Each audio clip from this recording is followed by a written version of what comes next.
You're listening to the Ordinary Vegan Podcast, where we teach you everything you need to know about adopting a plant-based diet full or part-time.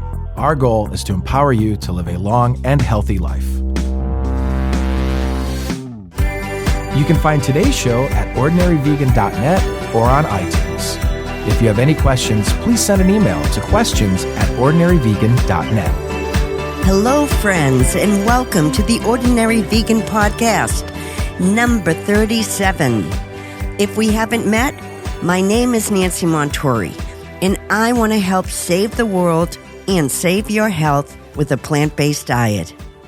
I am honored to be here, and I am honored that you are here. I appreciate every single one of you, so thank you. Life has been very busy, and I'm trying to finish my cookbook here in 2018, and it's flying by. Time is flying. Actually, it's kind of hard to call it just a cookbook because I'm going to share many personal stories that I have never shared before, because I want it to be more than just a cookbook, and maybe a book that will inspire people to take chances in life despite all those things that hold us back. And my number one goal with my book is to spread hope and healing to those of you who need it most. In other news, I am scratching my head because why the heck are people in the United States still getting sick from the romaine lettuce E. coli outbreak? The outbreak's connection was first announced on April 13th, 2018. And here we are in the third week of May and still being told not to eat romaine lettuce. According to the FDA, which is our Food and Drug Administration, romaine lettuce has a refrigerated shelf life of 21 days. And some people just started eating the contaminated romaine lettuce in May. And they contend that it is highly unlikely that newly contaminated lettuce tied to the outbreak entered the market after April 13th. A refrigerated shelf life of 21 days. I don't know what kind of refrigerator the FDA has, but there is no way my romaine lettuce would ever last 21 days in the refrigerator. So something is a little fishy to me. It sounds like some contaminated lettuce stayed on grocery shelves. At any rate, for any of you in the USA, I would still stick with other varieties of lettuce for now. Now, on to today's podcast, Nature's Best Remedies. In podcast number 14, Ordinary Foods with Extraordinary Health Benefits, we discussed 5 healthy foods that could improve blood pressure, lower cholesterol, improve blood sugar, and promote longevity. Those foods were hibiscus tea, turmeric, curcumin, apple cider vinegar, garlic, and cinnamon. It is actually one of my most popular podcasts, so if you missed it, you can find podcast number 14 on iTunes or on your favorite podcatcher, or on my website, ordinaryvegan.net. So today, I thought I would share more natural food remedies and uncover more ways to stay healthy naturally. Let's begin with one of the most popular and widely used natural remedies, green tea. I have to admit, I didn't know much about green tea before I researched it for this podcast. All I knew is that everyone said green tea is good for you. But why and what exactly is green tea anyways? Green tea is made by lightly steaming freshly cut leaves of Camellia sinensis. What makes green tea special is that it's high in catechins, and most notably, something called EGCG, which stands for epigallocatechin gallate, which is a super powerful antioxidant compound. Catechins themselves are a type of flavonoid and are also known as antioxidants. And as we have learned here on this podcast, flavonoids are one of the largest nutrient families known to scientists. Antioxidants are so important because they protect the body from free radicals that can play a role in everything from heart disease to cancer. Green tea is sold in many forms, such as tea bags, loose teas, matcha powder, bottled teas, and even supplements. Catechins, specifically the compound EGCG, are also found in red wine, coffee, and some berries.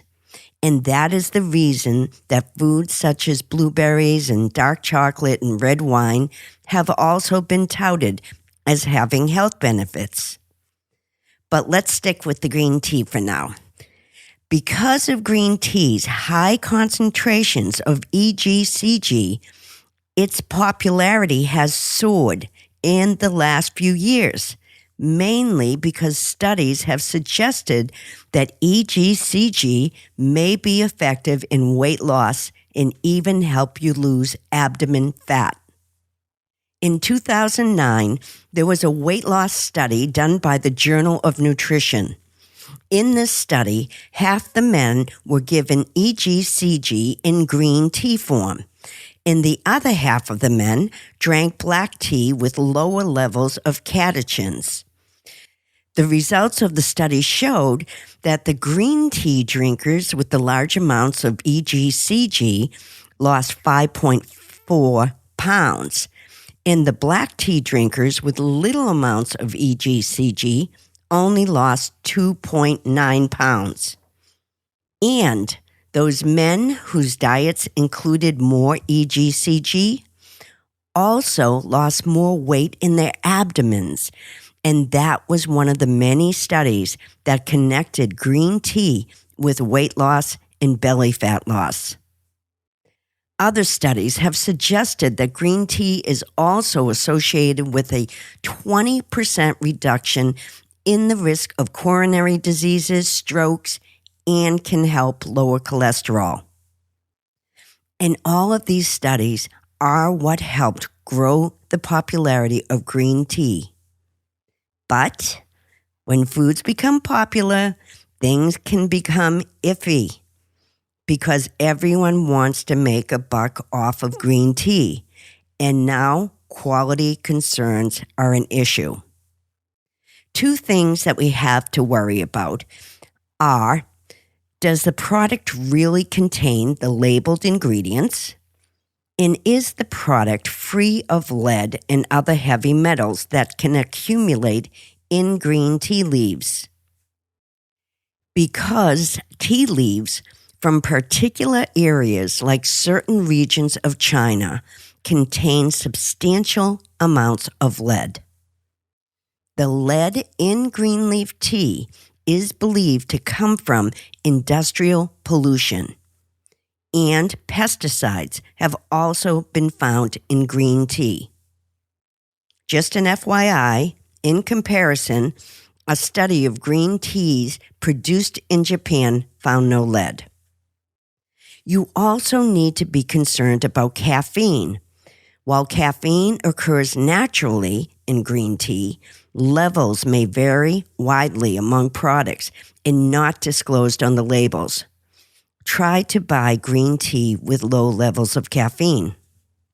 These problems are also a big concern in green tea supplements, and I always recommend not taking supplements. Drink your green tea. Don't take it in a pill because, in my opinion, the additives that go into making supplements are always risky. The last concern when purchasing green tea is, does the green tea you purchased really have the levels of EGCG to acquire the health benefits? According to the United States Department of Agriculture, a cup of loose green tea leaves contains approximately 127 milligrams of catechins.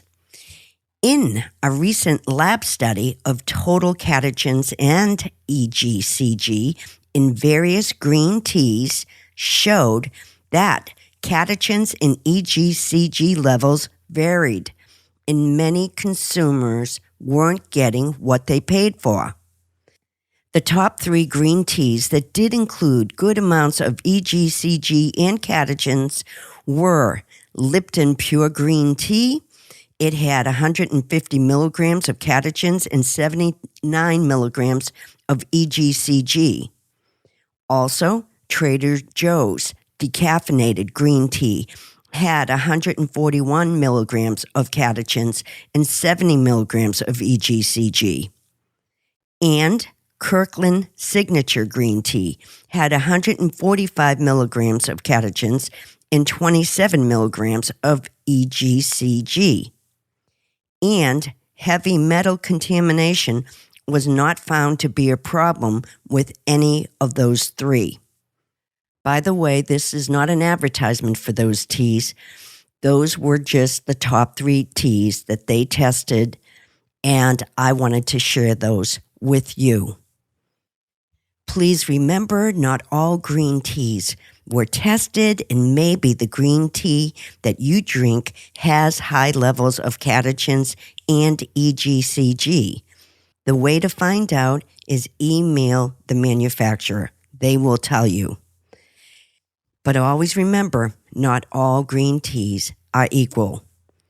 I recommend 2 to 3 cups of green tea if you're looking for weight loss, to lower blood pressure, help reduce cholesterol levels, reduce inflammation in arthritis cases, and help prevent cancer.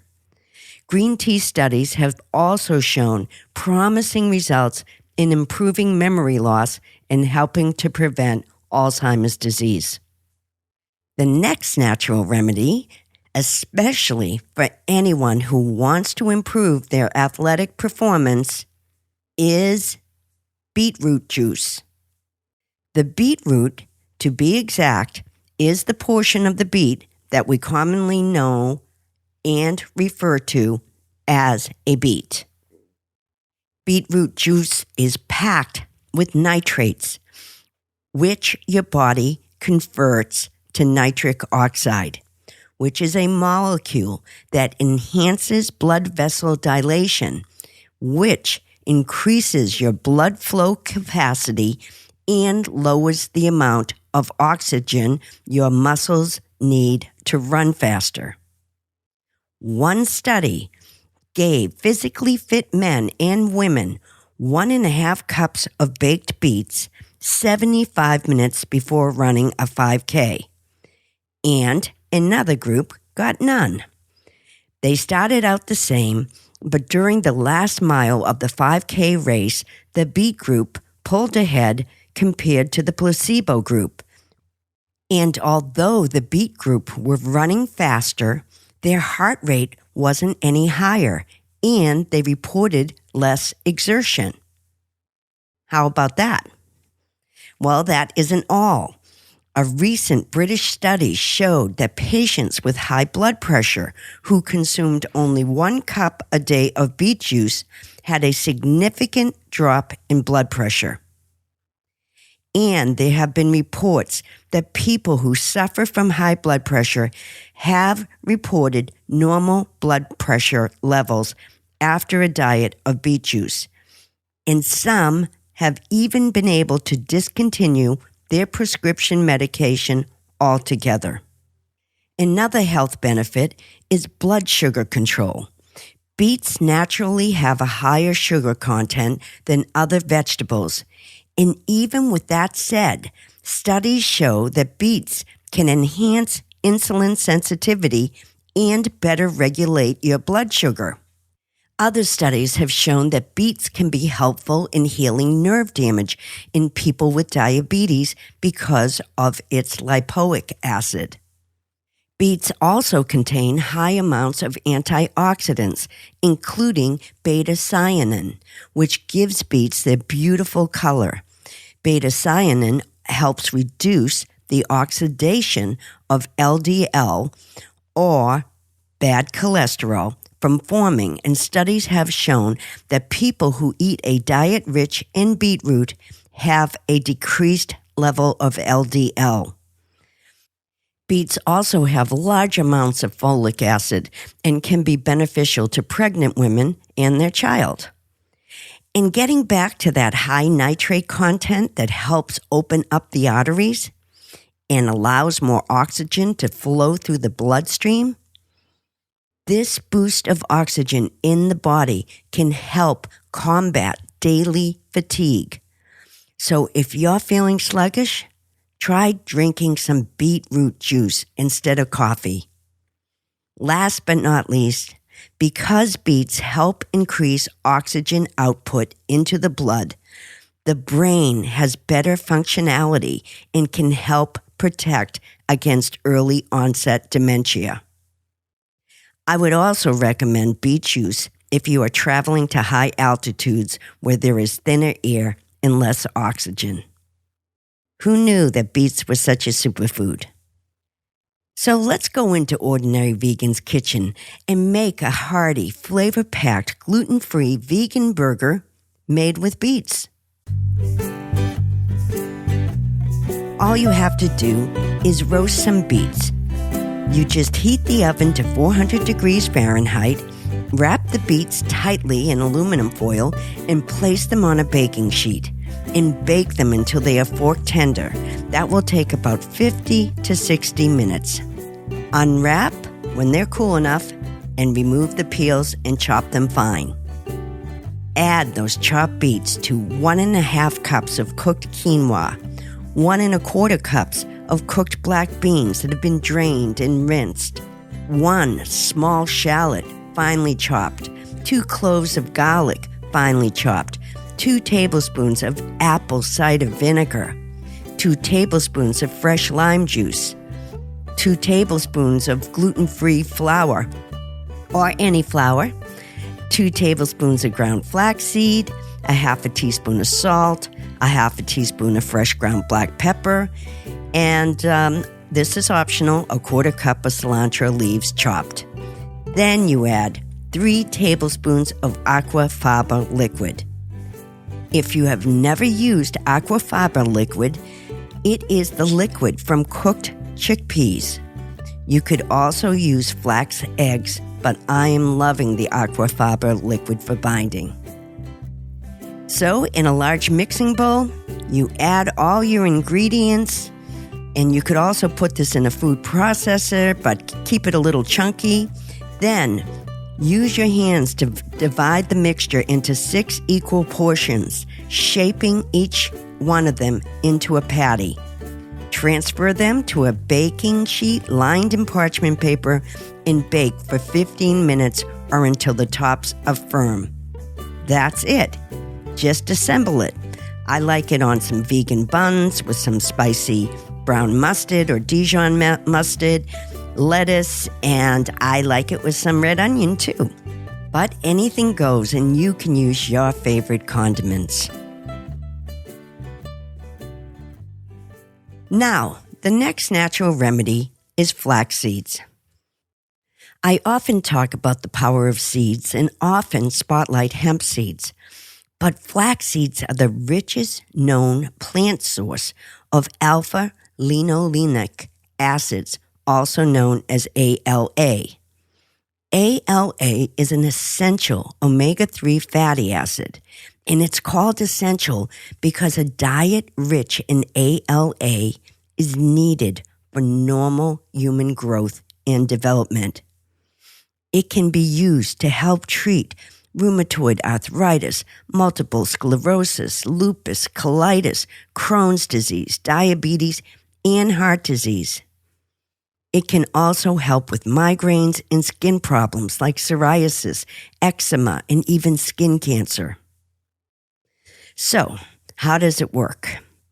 Let's start with the heart. Alpha-linolenic acid is thought to decrease the risk of heart disease by helping to maintain normal heart rhythm and heart pumping. It might also reduce blood clots. A study has shown that dietary intake of ALA over a period of 6 years could reduce the risk of a heart attack by as much as 59% in both men and women. Another study showed increasing dietary intake of ALA by 1.2 grams per day decreased the risk of fatal coronary heart disease in people with existing heart disease by at least 20%. As far as inflammatory skin rashes go, ALA has both antioxidant and anti-inflammatory properties that could help in the treatment of skin rashes. An overactive immune system response contributes to inflammatory skin rashes. And studies from decades ago suggest that some people with skin conditions may have an ALA deficiency. Urinary tests showed that 22% of patients tested had abnormally low levels of ALA. Also, as we all know, oxidative damage also prematurely ages our skin, causes wrinkling and thinning. ALA enhances our skin's ability to fight oxidative damage and to help you maintain skin health and rejuvenation. Oxidative stress can damage nerves in the eyes and cause vision problems, especially in people with diabetes or older adults. ALA has been used successfully to help control symptoms of eye-related disorders. Just a reminder, as people age, their vision becomes much more compromised, which is why it's important to eat a nutrient-dense diet well before old age to prevent degeneration of eye tissue or vision loss early on. 2 large clinical studies indicate that ALA might even help you lose weight by improving the metabolism of fat. ALA can help our bodies remove toxic heavy metals. These are metals like lead, aluminum, and mercury. When somehow we absorb them, they are not only toxic, but hard to get rid of as well. So, for example, the mercury you absorbed as a child will remain in your body for life, causing toxic damage the entire time. Last but not least, one of the reasons ALA benefits our physiology is its unusual property of being soluble in both fat and water. This unusual characteristic is called amphiphilic.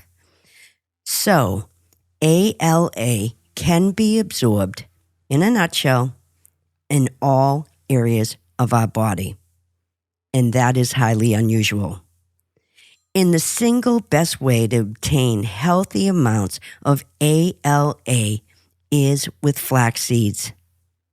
Because, as I said earlier, they are the richest plant source of ALA. So, how much do we need to raise overall levels of ALA? Evidence from some heart disease prevention studies suggests that daily intakes of between 1.5 grams and 3.0 grams are very beneficial. 2 tablespoons of ground flaxseed a day will provide you with about 1.6 grams of ALA. So I recommend 2 tablespoons a day. Whole ground flax seeds contain even more, about 2.3 grams for every 2 tablespoons. But whole flax seeds are very difficult to absorb because of that hard, shiny seed coat. Grinding or roasting whole flax seeds breaks the seed coat, making all the nutrients easier to digest. And you can grind them in a coffee grinder. But I recommend ground flax seeds, 2 tablespoons a day. You can include them in everything from oatmeal to soup. And if you like to bake, you can add ground flax seeds to your baked goods. Flax seeds will add a very mild, nutty taste to anything you use them in. Oh, and please remember to store your flax seeds in the refrigerator so they don't go bad. One last thing I want to discuss today are foods for hearing health. I have some friends in St. Louis who have asked me to talk about this subject, and upon further research, I was very surprised when I read the statistics about hearing loss. Did you know that almost 3 out of every 1,000 children in the United States alone are born with detectable levels of hearing loss in one or both ears? Also, about 20% of Americans, and that would be approximately 48 million, report some degree of hearing loss. And by the age of 65, 1 out of 3 people have hearing loss. If you've listened to my podcast, you probably know I spent my entire career in the music business, and I can't even recount how many thousands of loud concerts like Van Halen, Black Sabbath, and The Who I have attended. Shockingly, I don't have any hearing loss yet, but many of my friends in the music business have experienced it.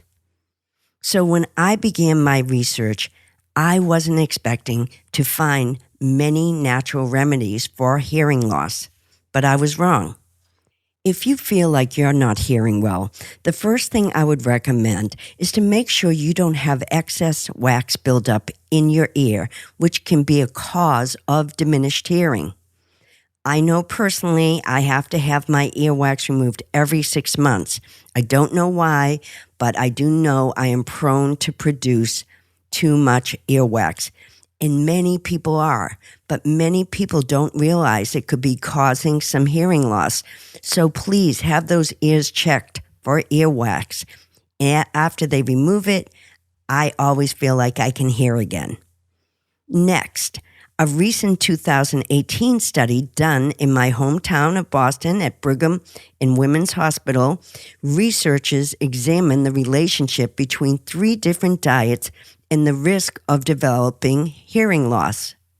71,000 were followed for 22 years, and what they found out is that eating a healthy diet of mainly fruits, vegetables, beans, nuts, and legumes is associated with lower risk of hearing loss in women. So eating a healthy diet can protect you from hearing loss. But how about if you're already suffering from some hearing loss? Although more testing needs to be done, folate, folic acid, and B12 have been shown to improve age-related hearing loss. So let's break it down. Folate can be found in spinach, bok choy, asparagus, broccoli, and beans, especially lentils and garbanzo beans. What folate does is help increase circulation, which improves blood flow to the inner ear. Studies have shown that a deficiency in nutrients such as B12 and folic acid can impair hearing as much as 39%, while increasing these nutrients can protect hearing by as much as 20%. Folic acid deficiency specifically has been linked with high-frequency hearing loss. Since B12 is not found in plant foods, I recommend a B12 supplement for hearing loss.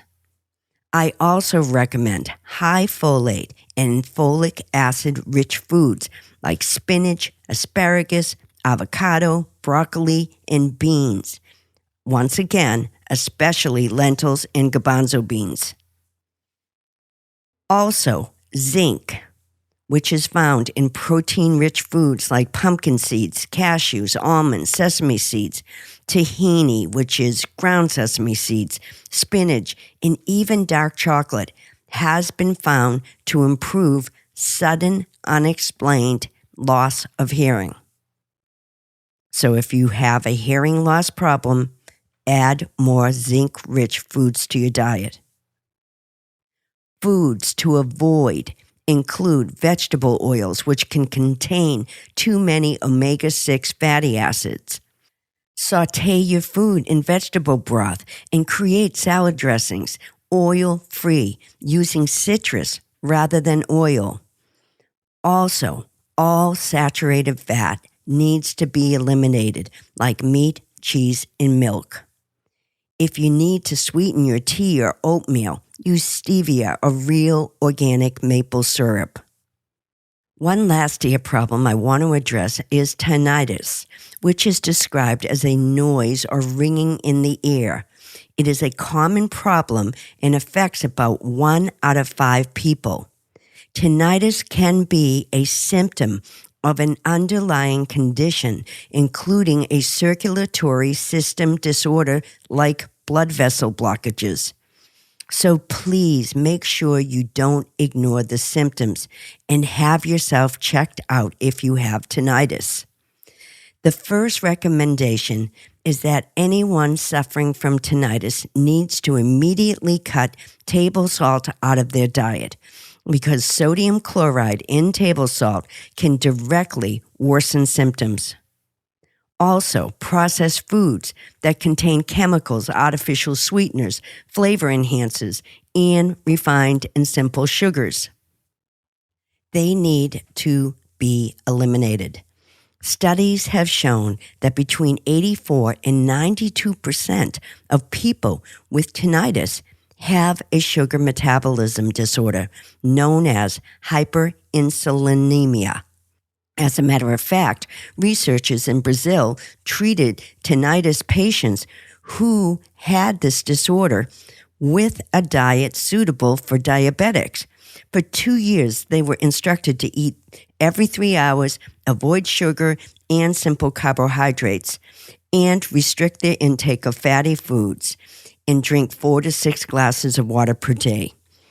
After 2 years, 76% of subjects who stayed on the diet saw improvement ranging from moderate to complete resolution of their tinnitus.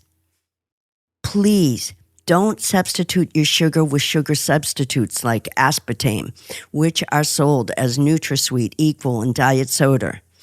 Aspartame is not good for anyone, and it can make your tinnitus worse. The last natural remedy for hearing loss that I would recommend are ginkgo leaves. Ginkgo is a large tree with fan-shaped leaves that has survived more than 200 million years. I recommend a simple cup or 2 of ginkgo tea every day. You can buy ginkgo leaf tea in most grocery stores, or you can buy the extract. Also, just a side note, if you experience any symptoms of vertigo or dizziness, in 2014, a comprehensive study was done on the effectiveness and safety of ginkgo biloba on patients with dizziness and vertigo problems. And they found evidence that ginkgo biloba could drastically improve the symptoms of vertiginous syndrome, which means dizziness and vertigo. Well, that's it. Thank you so much for joining our Ordinary Vegan Plant-Based Community podcast today. Please subscribe so you don't miss any of Ordinary Vegan's podcasts. You can find today's recipe and show notes at ordinaryvegan.net/playlist. Please join our community on Facebook, which is over 316,000 community members strong. And they are an awesome community who love supporting and helping each other. Just go to facebook.com/ordinaryvegan. If you get a moment, please leave a comment or review on iTunes. Because if people enjoy the podcast, iTunes will give it a better position and expose it to more people. So thank you in advance for doing that. As many of you know, I now sell the food supplement vegan CBD oil made from the hemp plant. Many people feel that CBD oil offers a more natural way to lower pain and treat anxiety because of the way CBD acts in the body naturally. There is also some promising evidence that CBD can even help with addiction problems. A recent study posted to Addictive Behaviors found that smokers who used CBD oil smoked fewer cigarettes and did not have any additional craving for nicotine. This study recommended that CBD could be a potential treatment for nicotine addiction that warranted further exploration. I will put a link to the study in this week's show notes. If you suffer from any anxiety disorder or chronic pain like arthritis, go to ordinaryvegan.net to learn how CBD oil from hemp can help you. Thanks, everyone. Till next time. Thanks for joining our plant-based community today. Together, we can accomplish great things. Please subscribe so you don't miss any of Ordinary Vegan's recipes and plant-based tips. If you have any questions or feedback, email us at questions@ordinaryvegan.net. Until next time.